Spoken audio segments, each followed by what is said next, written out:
Are you building the house? Are you building the house? Yeah?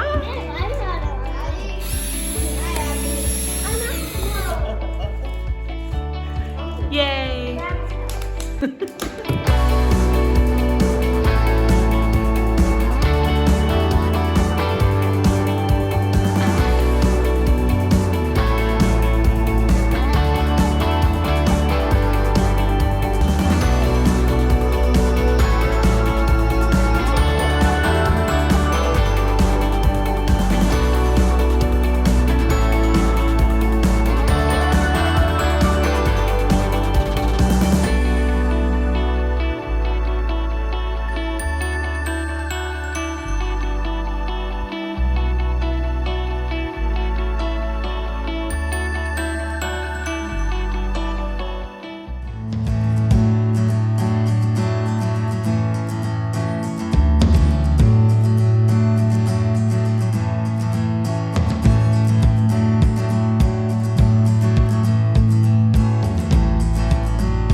Here's how we had to do the electrical panel. So we were talking before how electricity is just like water. So if you think of a garden hose, if you hook up water to a garden hose and you hook up, you turn on your hose, it starts spraying out. You got pretty good pressure. If you hook on a second garden hose, you're gonna have less pressure. If you hook on a third garden hose, it's basically just gonna trickle out. So electricity is the same if you think of it just like water. Volts are your water pressure, amps are your actual water flowing in the pipe. So if you're going a long distance, you need a bigger pipe, a bigger wire. It's the same thing. So we have these large wires that will not connect to our lugs in the panel. So I had to use these things. We call them, in the industry, we call them rocket splices because they look like little rocket ships. And that lets you take that big wire, adapt it down to the smaller wire, hook it onto your lugs. And whenever you're using aluminum, you need to make sure you use this deox, we call it. It's anti-oxide compounder. Stops it from corroding, basically. If you look at aluminum when it's out in the weather, it gets that white, crusty film on it. That's just like rust. That's aluminum oxide. When rust is red, that's iron oxide, right? It's the same thing, just different element, I guess.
So SaskPower put our meter on for us today. Let's turn the yard on. Our panel's on. So we just turned the yard on at the meter. So we are live up to the line side of our main breaker here. So let's, okay. I always tell my helpers, when you turn a big switch on and nothing happens, that's a good thing. So all that's left is turn on our construction power and test it out. I'll go plug something in and see if it works. Use our cord. Moment of truth.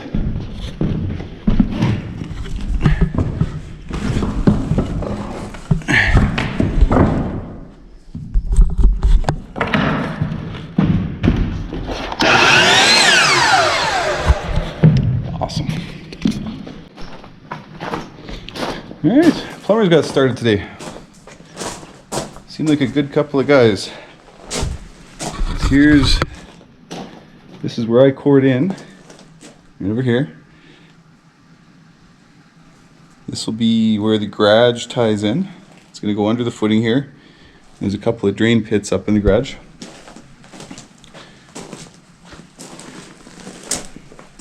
That will be the stack that the bathroom up here and the kitchen stuff is all going to drain to.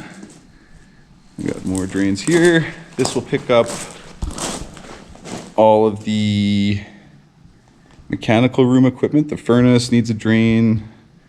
There's a washer and dryer over here that'll drain to there. There's another bathroom over there, I guess, that'll drain here too. So that'll all go there. And it'll go this way, right over here. And there'll be another stack that goes up here for this bathroom and our bathroom up here. So yeah, it'll be a few days trenching that in and digging it in. It's looking really good. So here's our main floor. We're gonna start doing some framing this weekend. We have to do it a little bit weird up here because our ceilings end up 9'2", which, you know, it's not bad to have a little bit taller ceilings, but that complicates things for construction material. So our standard studs for 9-foot ceilings are 104 3/4 inches. So once you add your top and bottom plate to 104 3/4, you end up 107 3/4, which is like a 1/4 inch less than 9 feet. Perfect to stand your walls up, right? But we're missing 2 inches. So what we're gonna do is nail a plate to the floor and put a double top plate on our walls and cut 3/4 of an inch off of every stud. Be a little bit of a pain in the butt, but that saves us from buying 10-foot lumber and cutting basically 11 inches or 10 inches off of every one of them. So we're not wasting a whole bunch of material doing it this way. You know, we're using a little bit more for our plates and stuff, but it's a lot less than cutting a foot off of 300 studs that we're gonna be using in the house here, so. Yeah, so it's gonna look a little bit funny when we're framing here, but that's why. So there is a method to our madness.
Alright, Sunday morning. We had a really good day yesterday. We've got basically the whole east side of the house framed. Everything's ready to go. We just have some blocking to put in, and we have our pockets doors to do yet. Be a pocket door here, a pocket door there, and there's one more in our little, what do you call it, water closet, I guess. Our little toilet room here. One more pocket door here. But everything else is good to go. So again, it looks a little weird. We have double top plate, double bottom plate. And that's because our height ended up at 9'2", 9'2¾" with the floor. From the top of the floor truss to the bottom of the roof truss. 9'2¾", kind of weird. So we got regular 9-foot studs, like studs for 9-foot walls, and just made them work. We had to cut 3/4 of an inch off and do the 4 plates basically. It's better than cutting a foot off of every 10-foot board we bought. So today we're gonna start by cleaning this up here, and we'll start framing the west side of the house. Got the whole kitchen, the office, and everything at the back door. Should be a good day.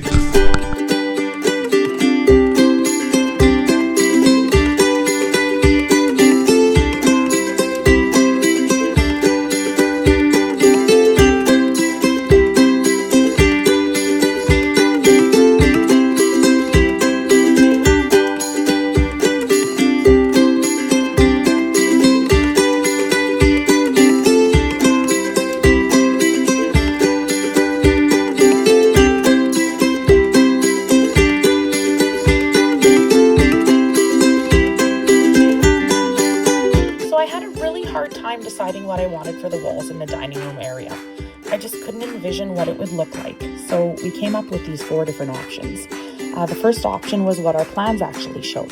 It was a full height wall that was as long as the wall was beside it. But the problem with this is it made it feel like the front entrance was a tunnel, and I wasn't very happy with that. So came up with the second option of still putting in the full height wall to keep that formal feel, but to shorten the length so that it didn't feel so much like a tunnel. And then we came up with 2 more options. We thought we could still do the long wall, but do it a half wall so that it wasn't feeling like a tunnel. You had that open feel. Or we could do the half wall again, but shorten it a little bit more. But I kept going back to, what is the purpose of this wall then? If it's a half wall, why not just take it out altogether? But I went back to what I've always wanted. I always wanted a formal dining room. So when we were making our house plans, that is something that I wanted in my forever home. And we have a dinette table in our kitchen anyway. So we needed to consider, we live in Saskatchewan, where we always have wind, where we live in -40 temperatures for months on end. Would we want a cold gust of wind hitting us when somebody opened that front door and we were using our dining room? So I still just couldn't make up my mind. I decided I just had to see it first. So I went in and I hung up some bed sheets, and in the end I decided on the full height wall, but with a shortened length, so it didn't feel like a tunnel. I was happy with the functionality of the room. It still had that formal dining room feel. So the guys went ahead and built me my wall. You know what they say, happy wife, happy life.